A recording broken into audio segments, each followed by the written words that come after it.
Dios nos quiere unidos y no divididos. Juan capítulo 17, versículo 20 al 25.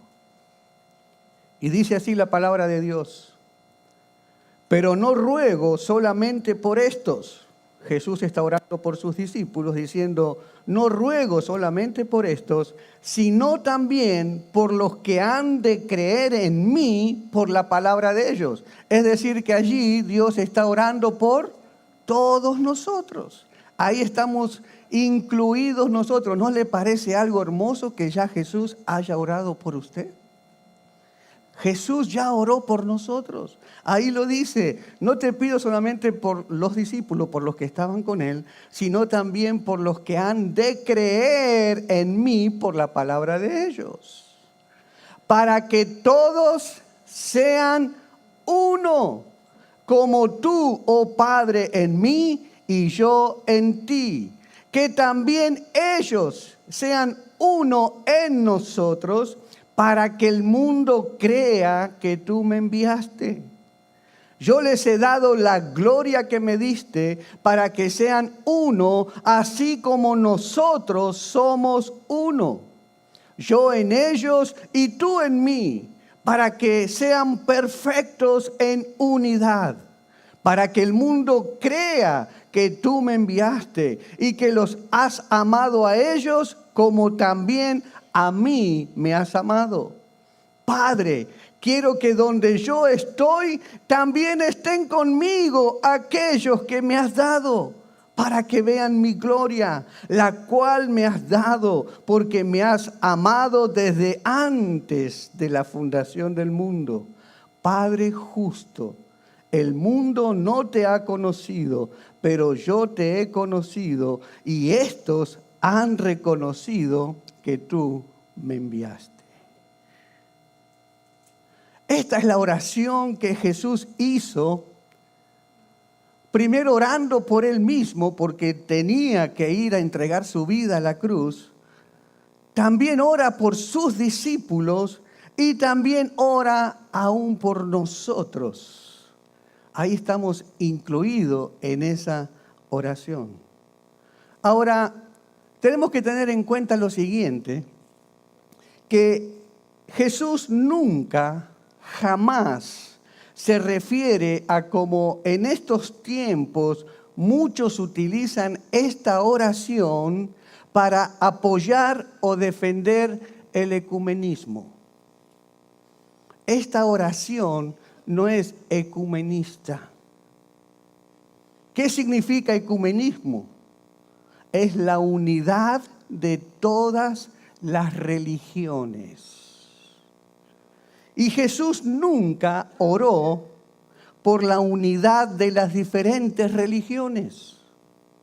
Jesús nunca oró para que los evangélicos, los católicos, los judíos, los musulmanes, los budistas, los hinduistas, los mormones, los testigos de Jehová, los santeros, sean uno. Jesús no oró así. Pero hoy en día muchos se levantaron diciendo: Jesús oró para que todas las religiones seamos uno, porque todo es lo mismo. Porque Jesús nunca pudo haber orado para que los idólatras, para los que buscan a Dios a través de la meditación, para aquellos que no tienen la Biblia como la verdad absoluta inspirada por el Espíritu Santo, para que los que invocan espíritus de demonios, y aún para los que no creen en Él como el Mesías, como el Hijo de Dios, como el único camino para ir al cielo, Jesús nunca oró para que todos estos sean uno y que haya unidad en todo esto. Esta es una aberración, interpretar esta oración como vemos en las noticias, como vemos por todos lados, que ahora hay que unir todas las religiones porque Jesús quiere que seamos uno. Eso no es así. Nunca jamás pueden estar juntos la luz con las tinieblas. Nunca. Jesús nunca oró por la unidad de las religiones. porque ninguna religión salva. Ninguna religión perdona los pecados. Ninguna religión te da la vida eterna. Solo Jesucristo, a través de su sacrificio en la cruz, te puede salvar. Amén. Jesús aquí está pidiendo por la unidad de la iglesia. Jesús está pidiendo aquí por la unidad de sus hijos. ¿Quiénes son sus hijos? Aquellos que han creído en Él y lo han recibido en su corazón.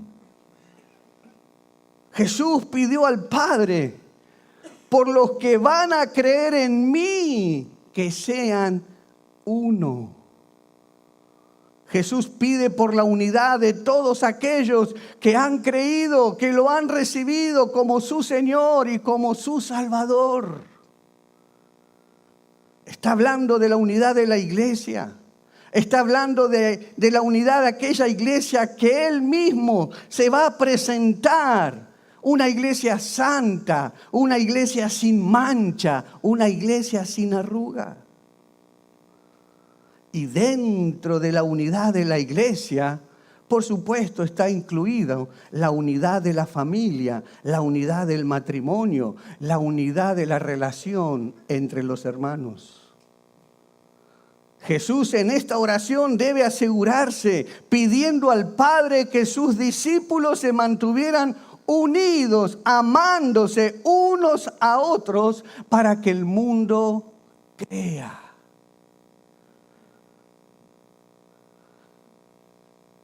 Jesús ora al Padre, oro por ellos, para que se mantengan unidos, para que se mantengan amándose unos a otros, para que el mundo crea.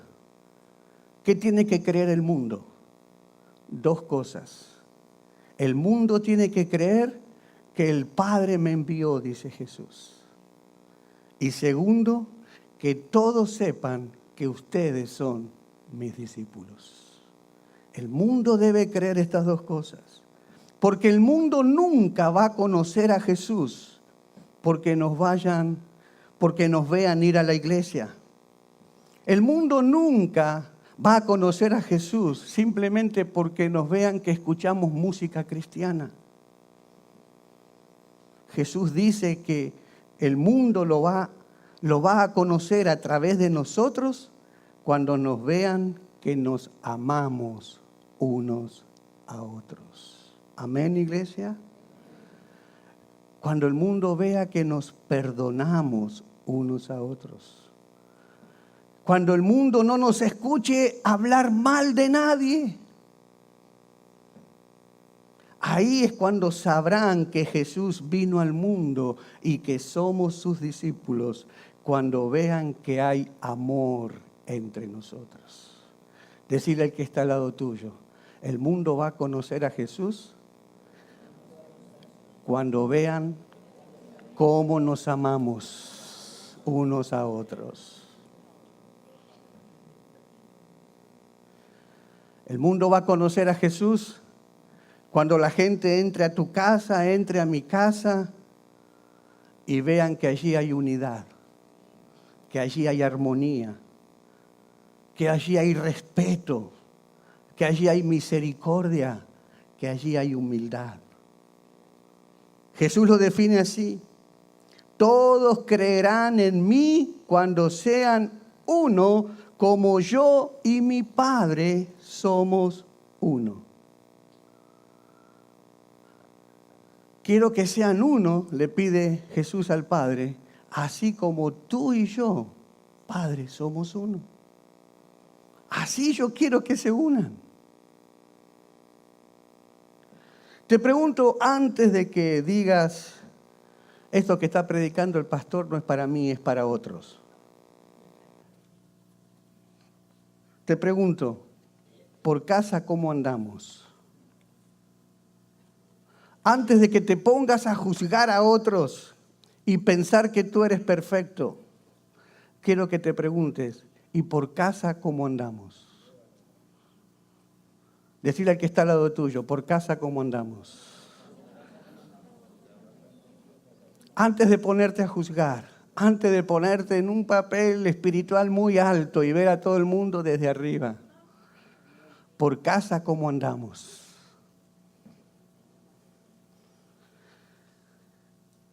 Escuchen esto.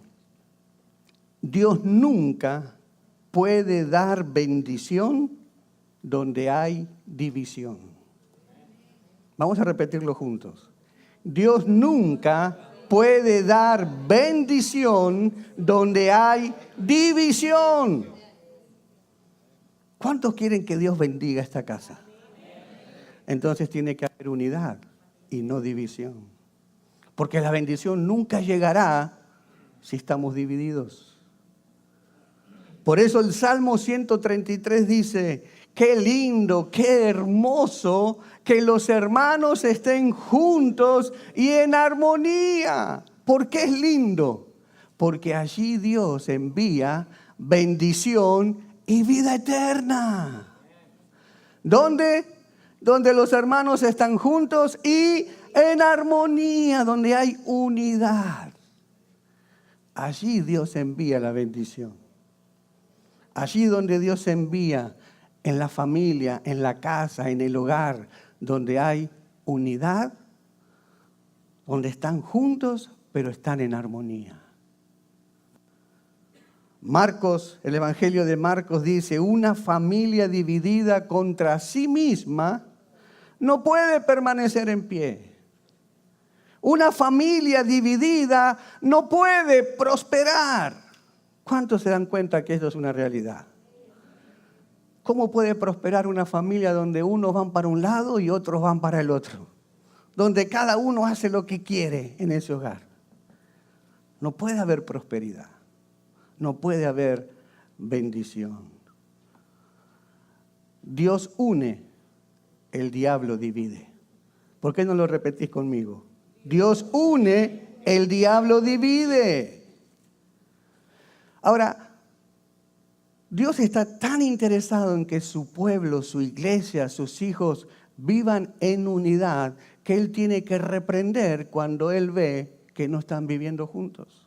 Y esto le pasaba a la iglesia allí en Corinto, una iglesia donde los dones del Espíritu Santo fluían, donde conocían la palabra. O sea, era una iglesia próspera, digamos, espiritualmente, pero estaban todos divididos.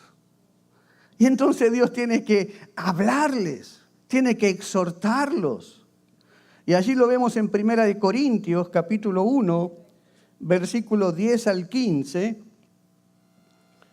Dice, amados hermanos, les ruego por la autoridad de nuestro Señor Jesucristo que vivan en armonía los unos con los otros. ¿Cómo Pablo está rogando bajo la autoridad de Jesucristo que vivamos como? En armonía. ¿Qué es armonía? Los que saben de música, ¿qué es algo armonioso? Que todo suene, o sea, diferentes instrumentos, ¿no es cierto? No son todos los instrumentos iguales, son todos diferentes, pero cuando tocan juntos hay algo melodioso, algo rico cuando usted escucha esa música. Lo mismo, todos nosotros somos todos diferentes, pero cuando estamos unidos en armonía, eso le agrada a Dios. Por eso es que está diciendo aquí, vivan en armonía los unos con los otros, que no haya divisiones en la iglesia. ¿Que no haya qué? O sea que las divisiones están prohibidas en la iglesia. Ahí el Señor está diciendo, no haya divisiones en la iglesia. Por el contrario, sean todos de un mismo parecer, unidos en pensamiento y en propósito. Pues algunos de la casa de Cloé me contaron de las peleas entre ustedes. ¿Qué había entre ellos? Peleas. ¿En la iglesia puede haber peleas? No, eso pasaba en Corinto nada más. Acá no.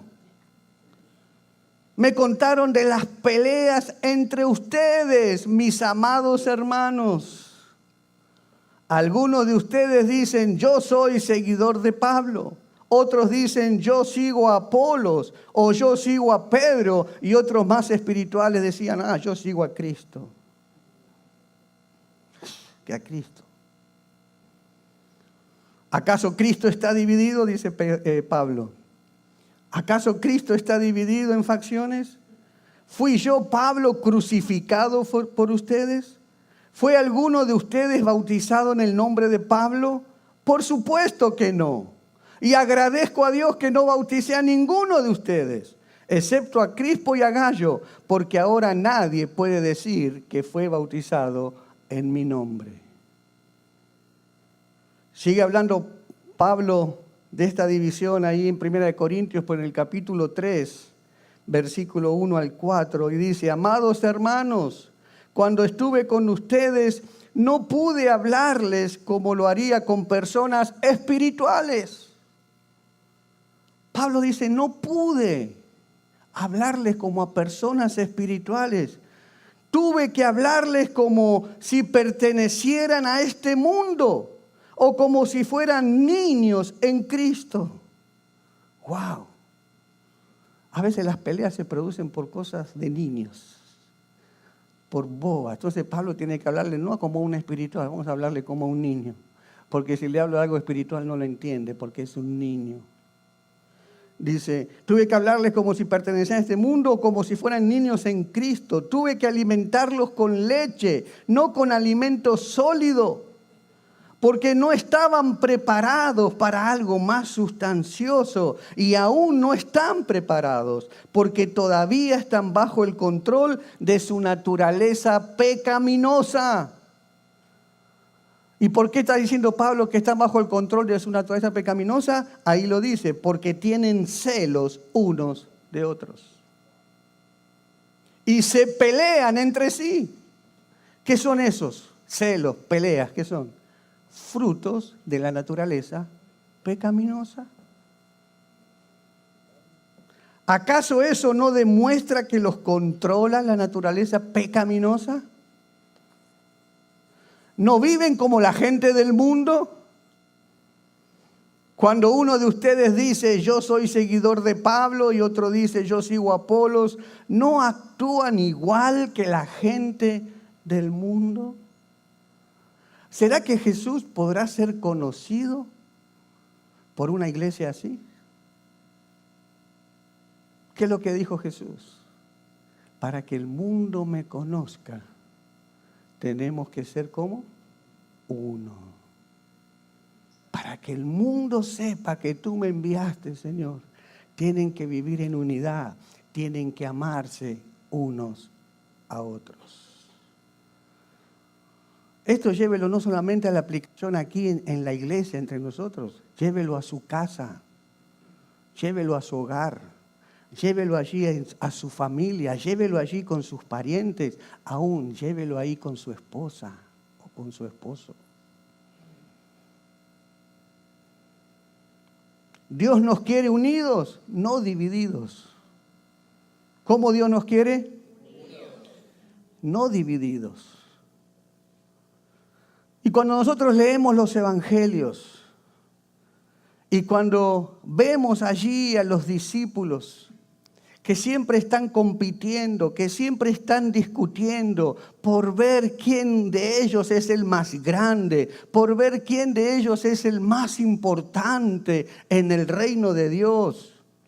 O ver a estos discípulos hacer preguntas como, ay Jesús, ¿cuántas veces tengo que perdonar al que me ofende?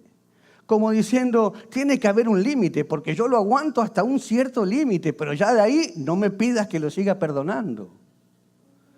Entonces, cuando uno lee el comportamiento de los discípulos así, cómo se comportaban, al verlos siempre con una actitud de división, así como estaban los discípulos cuando caminaban con Jesús, estaban divididos.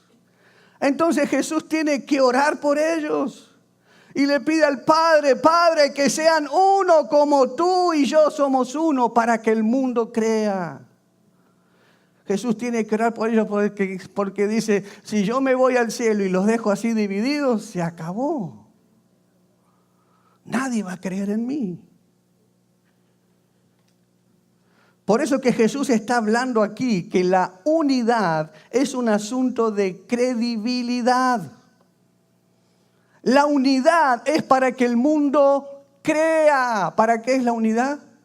Para que el mundo crea. Porque si el mundo ve matrimonios rotos, familias divididas, comunidades en conflicto, nuestro mensaje pierde autoridad. ¿Sí o no? ¿Cómo usted va a poder predicar con su matrimonio roto? Con su familia destruida. Cuando no se pueden llevar bien con el otro. Cuando en la casa son gatos y perros todo el tiempo. Y después quiere predicar y quiere anunciar el evangelio. Su mensaje pierde autoridad. El tipo de unidad que Jesús oró para la iglesia, y escuchen bien esto, no es un modelo de unidad terrenal, porque no hay una unidad en la tierra que nos pueda identificar como la unidad que Cristo quiere que nosotros estemos unidos. En la tierra la gente se une cuando hay intereses comunes. Usted no va a ver en la tierra unidad cuando dos personas son diferentes y piensen diferentes. La unidad de la tierra no es la que Jesús está pidiendo, no es la que Jesús está hablando. Jesús está hablando de un modelo de unidad celestial. Porque Él está diciendo, Padre, que sean uno como nosotros somos uno.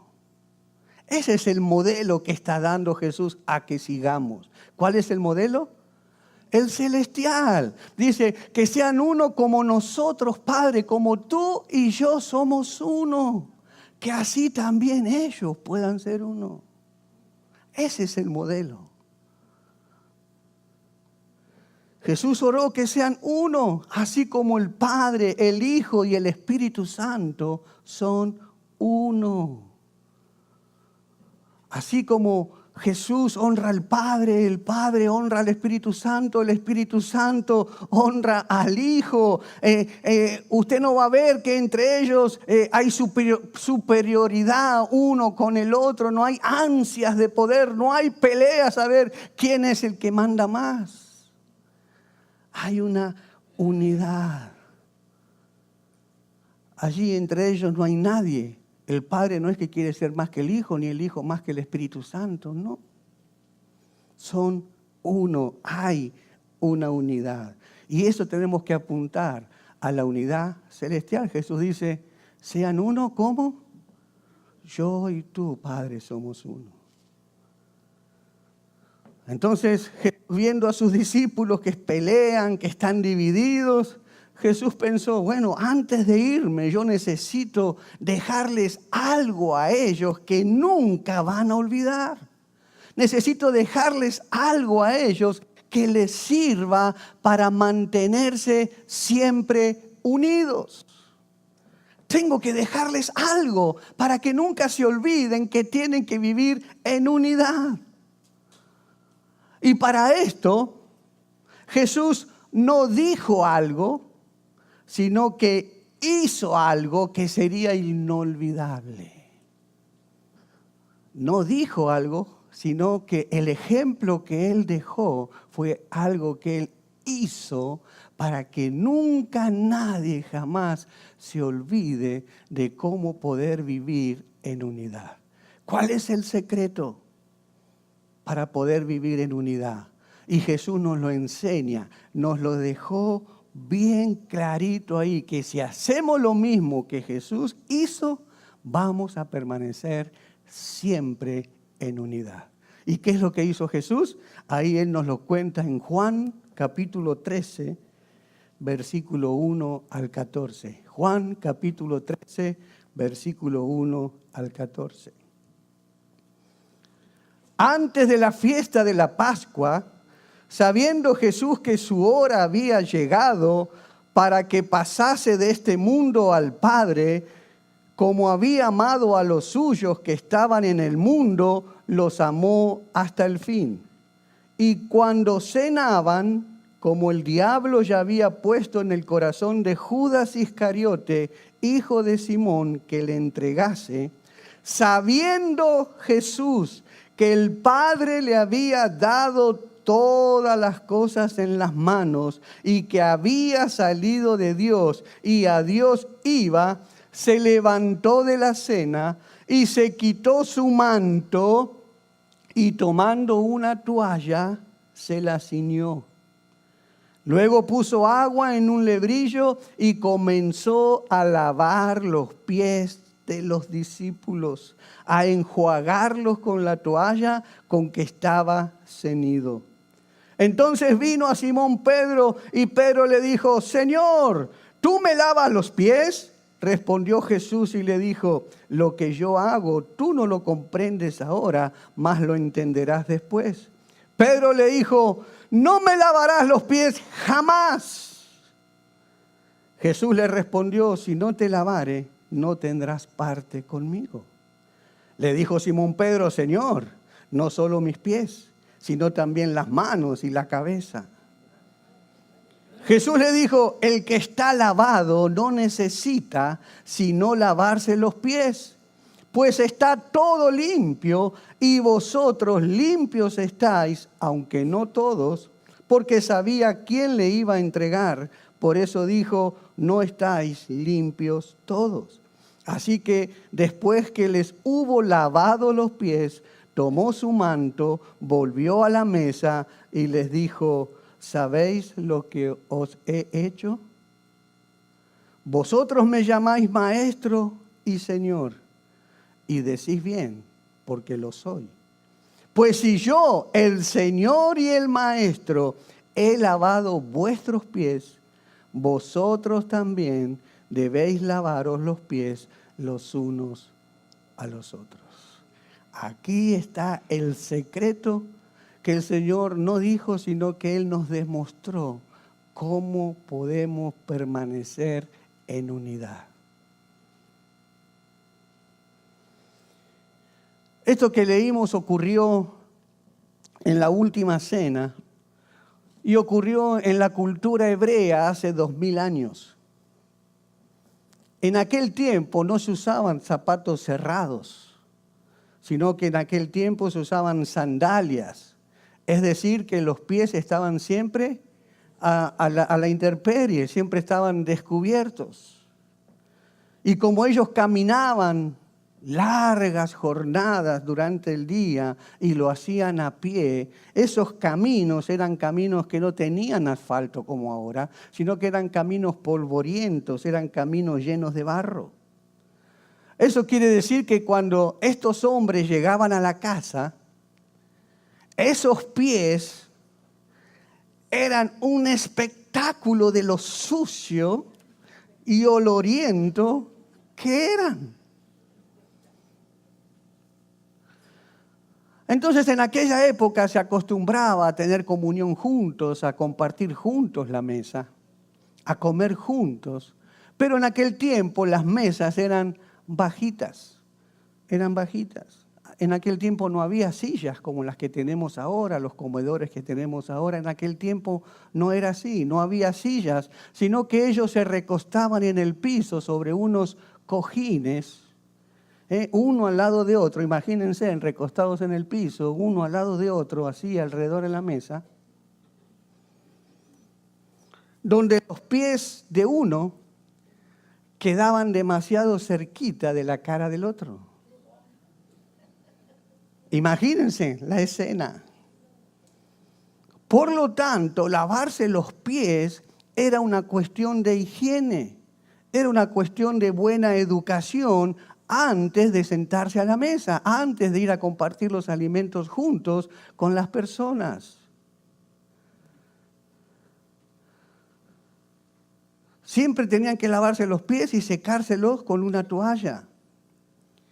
Y generalmente este trabajo de lavar los pies de los visitantes en la mayoría de las casas era hecho por esclavos de menor rango. Es decir, el esclavo que menos valía, el último esclavo de la casa, era el encargado de lavar los pies. Porque este trabajo era considerado humillante. Tan humillante que solo podía hacerlo el último esclavo, el de menos categoría, el de menos rango, el más bajo que existiera en la casa. Este era el encargado de hacer ese trabajo. Imagínense.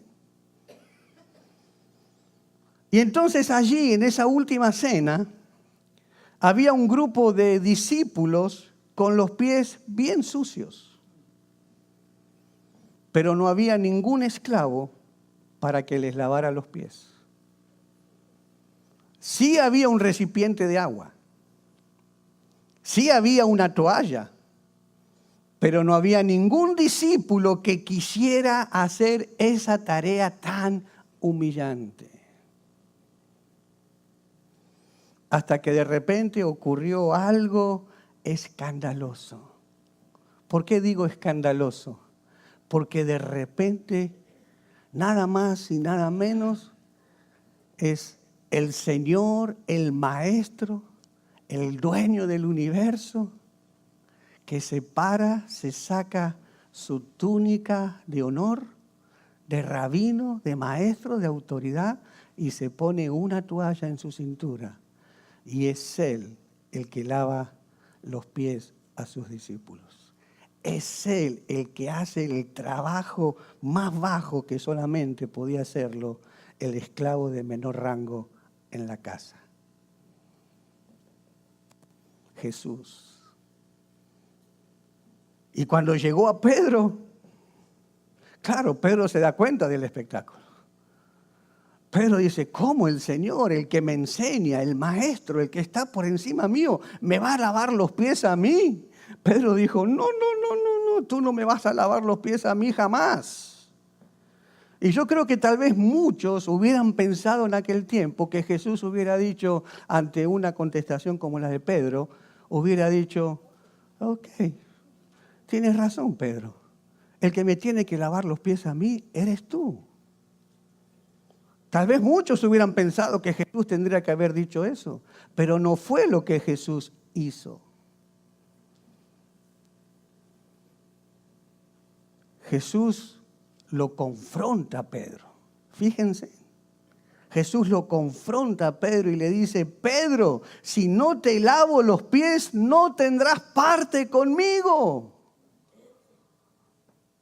O sea que Pedro estaba allí diciéndole, soy yo el que te tengo que lavar, yo no puedo permitir que tú me los laves. Y sin embargo Jesús le dice, Pedro, estás equivocado. Estás equivocado. Si yo no te lavo los pies, tú no puedes tener parte conmigo.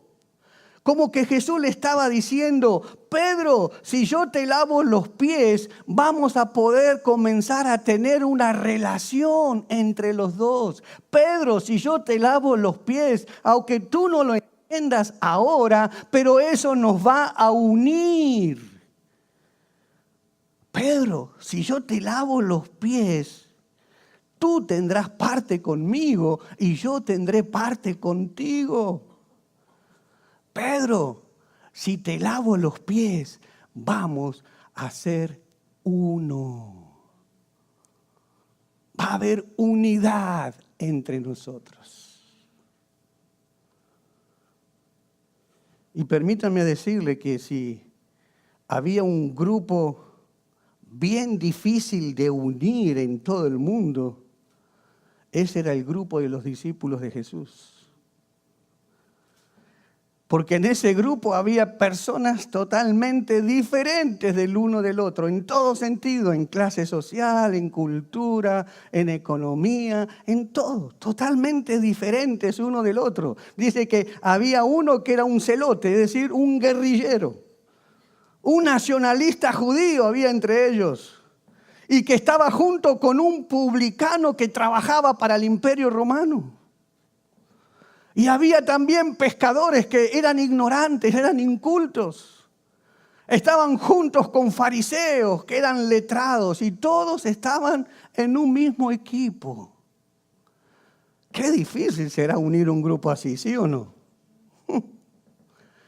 Y en ese grupo había tanta diversidad de mentalidades, tanta diversidad de clases sociales, de posiciones políticas, de ver la vida de diferentes maneras. Seguramente que ese grupo sería exactamente tan diverso como el grupo de todos los que estamos aquí. ¿Sí o no? Porque ¿a cuántos de aquí les gusta más la arepa que el pancake? ¿Ah? Acá, ¿cuántos ganan más que otros? ¿Cuántos tienen diferencias políticas? ¿Cuántos ven la vida de diferentes tipos en el trabajo? O sea, somos totalmente diferentes.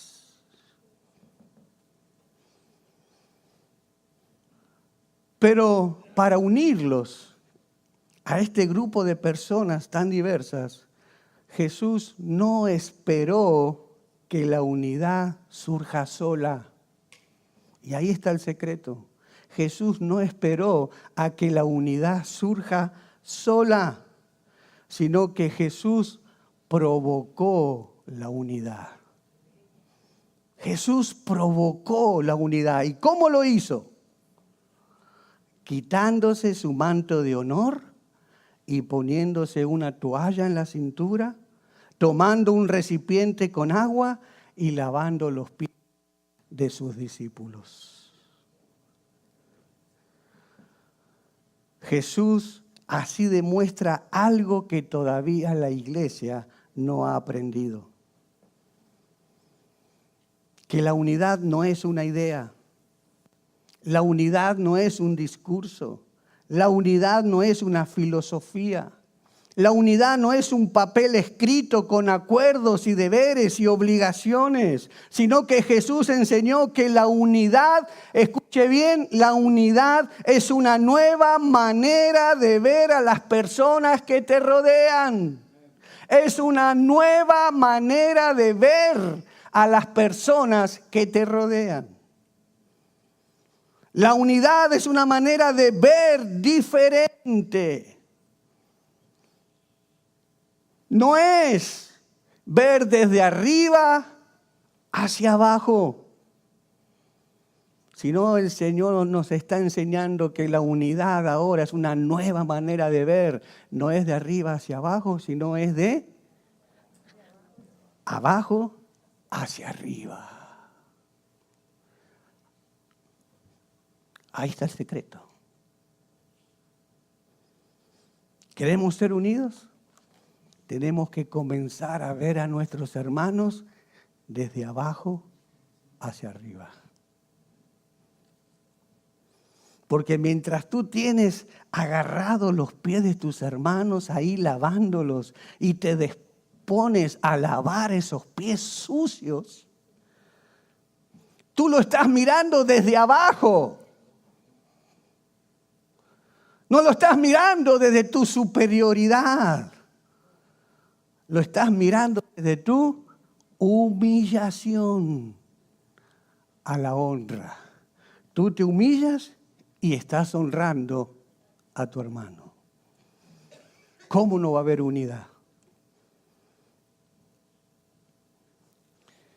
Por eso que los discípulos al salir de esa habitación siguieron siendo diferentes, pero estaban unidos. Porque ya comenzaron a ver diferente a sus hermanos. Dios nos une, Dios no nos hace iguales. Amén. Yo no sé cómo estarán tus relaciones, pero en este acto Jesús nos enseña 3 movimientos que si nosotros lo podemos aplicar en cualquier relación, ya sea en el matrimonio, ya sea en la familia, ya sea con nuestros hijos o aquí mismo en la iglesia, vamos a poder llegar a unir aún aquello que parece imposible. 3 posiciones, 3 movimientos que Jesús nos enseña en el acto de lavar los pies a los discípulos. 3 posiciones. ¿Cuáles son esas posiciones o movimientos? El primero, inclinarse frente al otro. Inclinarse frente al otro. Y aquí no hablamos tanto, ¿no?, de inclinar físicamente el cuerpo, sino de inclinar el corazón. Inclinar el corazón. Porque inclinarse es un acto de humillación. Cuando yo me inclino, ¿qué estoy haciendo? Humillando. Eso es lo que hacían los niños esta mañana.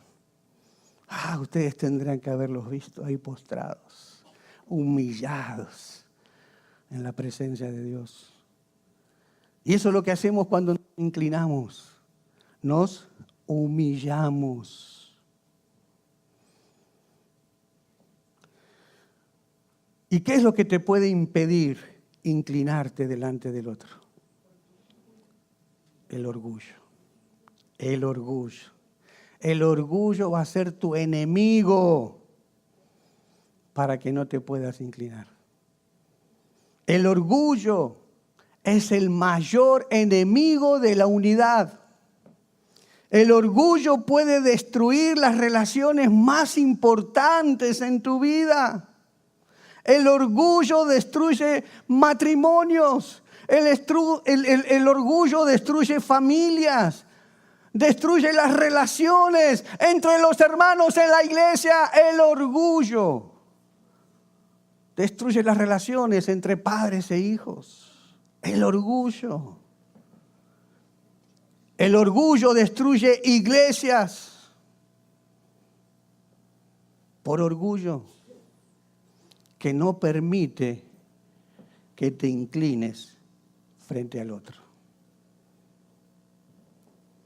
Allí donde leímos en Juan, el versículo 3 y 4, dice, Jesús, que sabía, escuche bien esto, Jesús sabía que el Padre había puesto en sus manos todas las cosas y que había salido de Dios y que a Dios volvía, se levantó de la cena, se quitó su manto y tomando una toalla se la sujetó a la cintura. Luego puso agua en un recipiente y comenzó a lavar los pies de sus discípulos para luego secárselos con la toalla que llevaba en la cintura.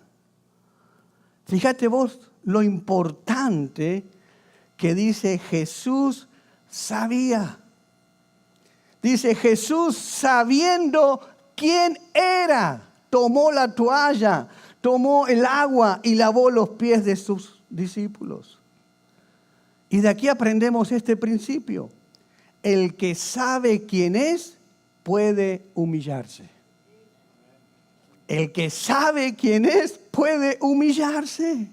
El que sabe quién es, debe llevar la iniciativa de la humillación. Quiere decir que el que más luz de la palabra tenga en la familia, el que más luz de la palabra tenga en el matrimonio, el que más luz tenga de la palabra en la iglesia o se sienta más espiritual que otros, ese es el que debe tomar la iniciativa de la humillación. El que se crea más espiritual, ese es el primero que debe humillarse. El que se cree que se sabe toda la Biblia y puede recitarle a todos los hermanos todo lo que dice la Biblia ahí, ese es el primero que tiene que humillarse.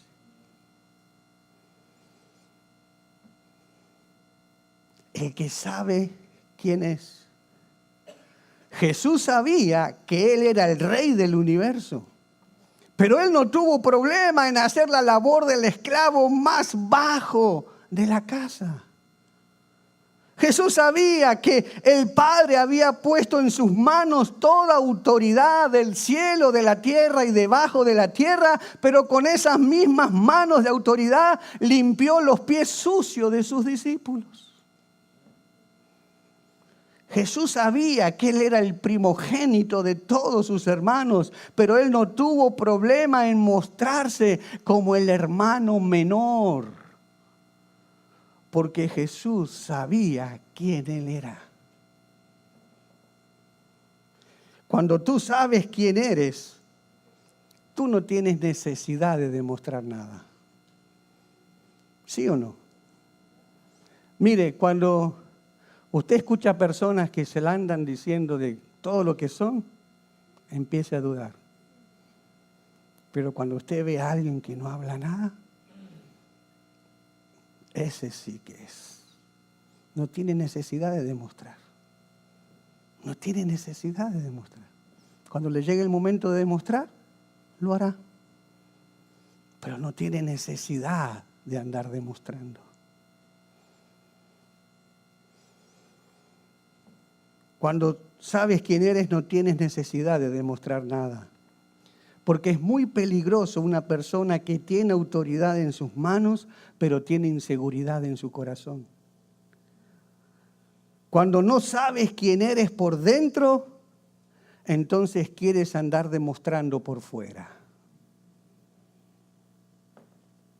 Te lo repito. Cuando no sabes quién eres por dentro, quieres andar demostrando por fuera. Y ese es el mayor conflicto que hay entre los matrimonios. Es el mayor conflicto que hay en las familias, que hay en las iglesias. Los conflictos son producto de gente que quieren demostrar algo. Son los que quieren demostrar quién es el que manda. ¿Cuántos conflictos matrimoniales no pueden llegar a reconciliarse porque no llegan a un acuerdo a ver quién es el que manda? Y hay una lucha de poder entre ellos todo el tiempo, porque quieren demostrar quién tiene la razón. Quieren demostrar quién es el que agarra el sartén por el mango. Quieren demostrar quién es el mejor, quién es el que sabe más, todo el tiempo. Y esos son los conflictos cuando tú quieres demostrar algo. Conflicto que vas a evitar cuando tú sabes quién eres. Cuando tú quieres demostrar que tienes la razón, que tienes el poder, es cuando los matrimonios, las familias, la iglesia terminan divididas. El orgullo puede llegar a destruir lo que tú más amas en tu vida. El orgullo puede llegar a destruir a tu propia esposa, tu esposo, a tus hijos. Los seres que tú más amas, el orgullo los puede llegar a destruir. Y muchas veces se nos hace mucho más fácil humillarnos delante de un extraño que humillarnos delante de un cercano, ¿sí o no? Muchas veces se nos hace más fácil ir y pedir perdón a uno que está más lejos que pedir perdón a nuestra propia esposa. Porque, ¿sabes? Cuando tú te humillas, cuando tú te pones en esta posición, cuando tú te inclinas, que te estás humillando, tú te estás ahí poniendo en debilidad y le estás dando el poder a la otra persona. Le estás dando que la otra persona tome el poder. Y por eso es que muchos matrimonios no quieren hacer esto, porque no quieren ceder el poder. Se ponen en una actitud de vulnerabilidad cuando hacen esto. Y entonces no lo hacen. ¿Por qué? Orgullo. Orgullo. En el reino de Dios es todo al revés que lo que el mundo enseña. En el reino de Dios es más importante tener amor que tener razón. En el reino de Dios, el que pierde es el que gana. En el reino de Dios, el que se humilla es el que será enaltecido. En el reino de Dios. En una atmósfera de orgullo, nunca puede haber unidad. Porque la unidad requiere humillación. Y para humillarte se requiere ser valiente. Porque solo el que se humilla es el que sabe quién es. Amén. Te pregunto, ¿tú sabes quién eres? Porque Jesús lo tenía bien claro. Él sabía que Él era el Rey. Él sabía que Dios le había dado toda la autoridad. Él sabía que vino de Dios y que iba a Dios. Pero tú, ¿sabes quién tú eres? Y si Jesús, sabiendo quién Él era, se humilló, entonces, ¿cuánto más nosotros? Yo creo que si nuestro Rey lo hizo, nosotros también deberíamos hacerlo. Amén. Muchas veces para volver a unir las relaciones rotas, aunque pensemos que tenemos la razón, vamos a tener que tomar la iniciativa de humillarnos, de inclinarnos hacia el otro y lavarle los pies. Jesús dijo, el que se humilla será exaltado, pero el que se exalta, es decir, el que no quiere humillarse, será humillado. Yo creo que es mejor que te humilles antes que Dios te humille. Vamos a ver el segundo movimiento que Jesús nos enseña allí cuando Él lava los pies. Ver correctamente la suciedad del otro. Ver correctamente la suciedad del otro. Le dijo Simón Pedro, Señor, no solo mis pies, sino también las manos y la cabeza. Jesús le dijo, el que está lavado no necesita sino lavarse los pies, pues está todo limpio y vosotros limpios estáis. Jesús le estaba diciendo a Pedro, Pedro, tú estás limpio. Solamente tus pies están sucios por el polvo del camino, tan sucios por los errores de la vida cotidiana. Porque todos los que hemos creído en Jesús, amén, fuimos limpiados por la sangre de Cristo. Fuimos lavados por la sangre de Cristo. Por lo tanto, somos limpios, estamos limpios. Pero en nuestro caminar diario hay polvo que se adhiere a nuestros pies. ¿Qué es ese polvo que se adhiere a nuestros pies cuando caminamos todos los días? Tal vez ese polvo son miradas que no deberíamos haber hecho. Tal vez son palabras que no deberíamos haber dicho. Tal vez son reacciones que no debimos haber tenido. Tal vez son actos que no deberíamos haber hecho. En el caminar de todos los días hemos cometido errores que nos ensuciaron los pies. Pero qué diferente Jesús a nosotros. Porque Jesús, viendo los pies sucios de Pedro, entendió que los pies sucios que tenía Pedro no lo definía a él. Quiere decir, Jesús no juzgó por los pies sucios, no juzgó el corazón de Pedro. En cambio nosotros, si vemos los pies sucios de nuestros hermanos, lo primero que hacemos es emitir un juicio en contra de su identidad. Porque nosotros no decimos, mi hermano tiene los pies sucios. Nosotros decimos, mi hermano es una persona sucia. ¿Ve qué diferente?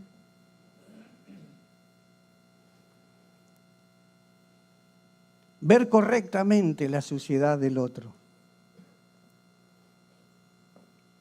Siempre nos va a quedar mucho más fácil ver la suciedad de los pies de los que están más cerca de nosotros.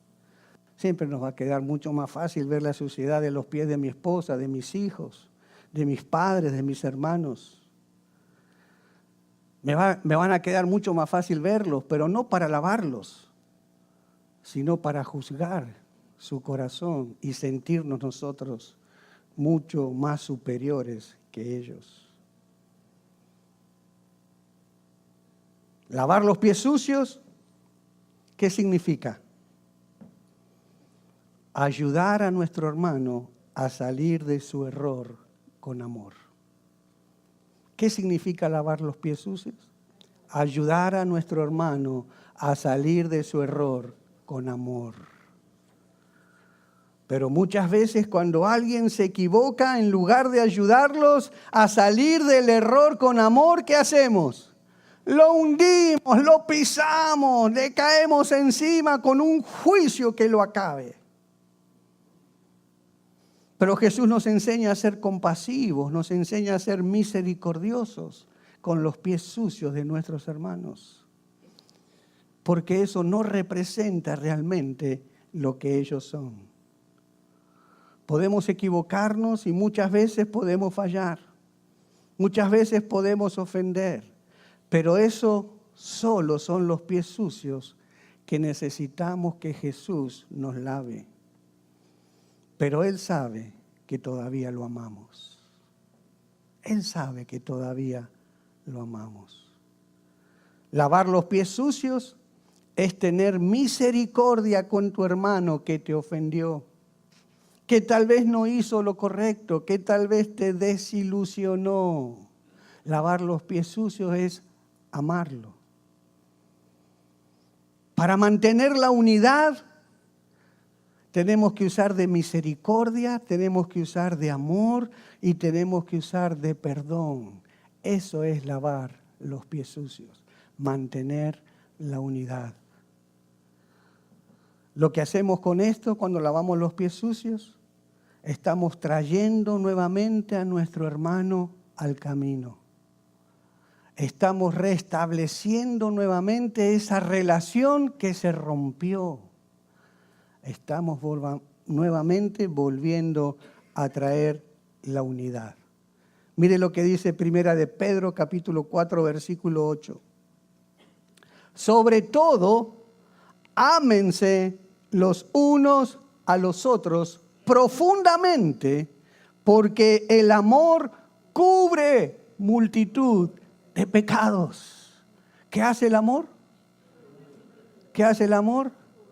Lava los pies sucios de tu hermano. Hay una versión que se llama Palabra de Dios para Todos que me encanta como lo dice ahí.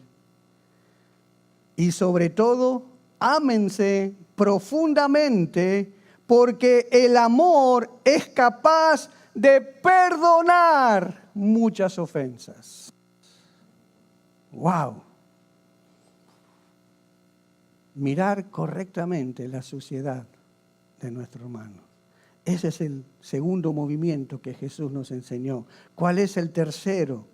El tercer movimiento para la unidad. Y el tercer movimiento es vertir gracia. Gracia. ¿Qué es gracia? Gracia es un regalo que tú no mereces. Eso es gracia. Cuando Jesús nos salvó por gracia, Jesús hizo todo por nosotros para salvarnos cuando nosotros no lo merecíamos. Por eso dice, ustedes son salvos por gracia, no porque ustedes lo merezcan, no porque ustedes hicieron algo bueno, no, es por la gracia de Jesús. Él lo hizo todo para que tú seas salvo. Y eso es lo que Jesús quiere que nosotros hagamos con nuestros hermanos, le demos gracia. Porque cuando Jesús lavó los pies de los discípulos, no solamente vertió agua, sino que Él también vertió gracia.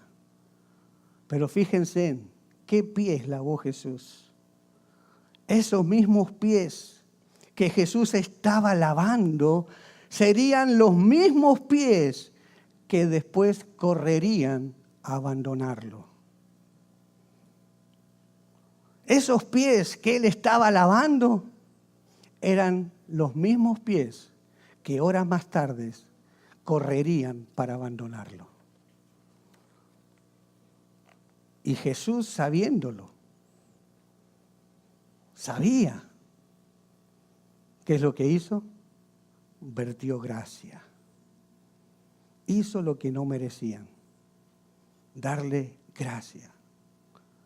Jesús lavó los pies de Tomás. ¿Quién era Tomás? Era aquel que siempre le buscaba la controversia a Jesús, le cuestionaba todo, era el que dudaba todo el tiempo de Jesús. ¿Y sabes qué? ¿Sabes qué hizo Jesús con las personas que dudaron de él, le lavó los pies, les vertió gracia. Jesús lavó los pies de Pedro, que después de haberle prometido que iba a dar la vida por él, termina traicionándolo, termina negándolo, no solamente una vez, sino hasta 3 veces. ¿Y sabes qué hizo Jesús con personas que lo niegan, que lo traicionan? Les lava los pies, les vierte gracia. Jesús le lavó los pies a Judas, que sabía que lo iba a traicionar, que lo iba a vender por unas monedas de plata. Jesús lo sabía. Pero ¿qué hace Jesús con aquellos que lo venden y lo traicionan? Le lava los pies, les vierte gracia. La unidad se mantiene aún sabiendo que un día te pueden fallar.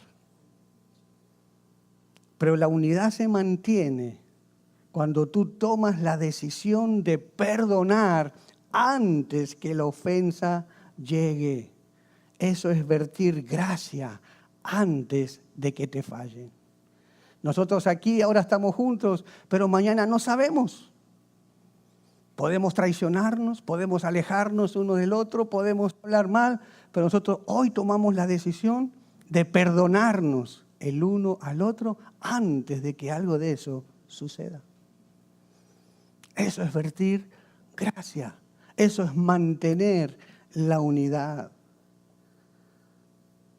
Y tienes que hacer esto con tu esposa, tienes que hacer esto con tus hijos, con tu familia, tienes que hacer esto con tus hermanos en la iglesia.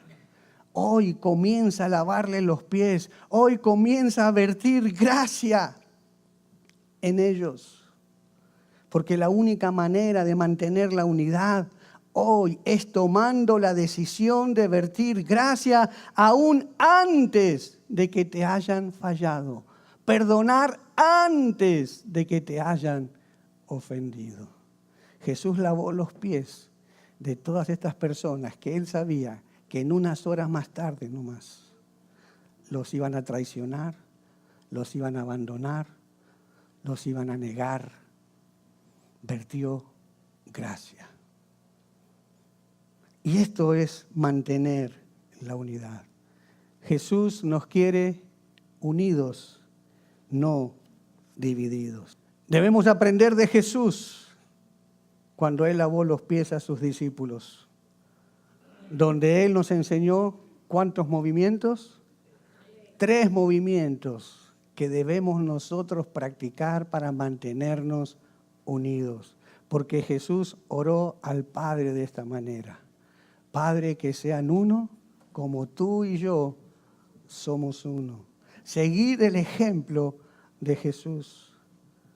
Para mantener la unidad en nuestro matrimonio, en nuestra familia, mantener la unidad en la iglesia, estos 3 movimientos que debemos practicar continuamente, todo el tiempo, en todas relaciones. Primero, humíllate. Segundo, mira correctamente la suciedad de los pies de tu hermano, no lo juzgues. Tercero, vierte gracia por los errores futuros. Y haciendo esto, salvarás tu matrimonio, salvarás tu familia, salvarás tu iglesia.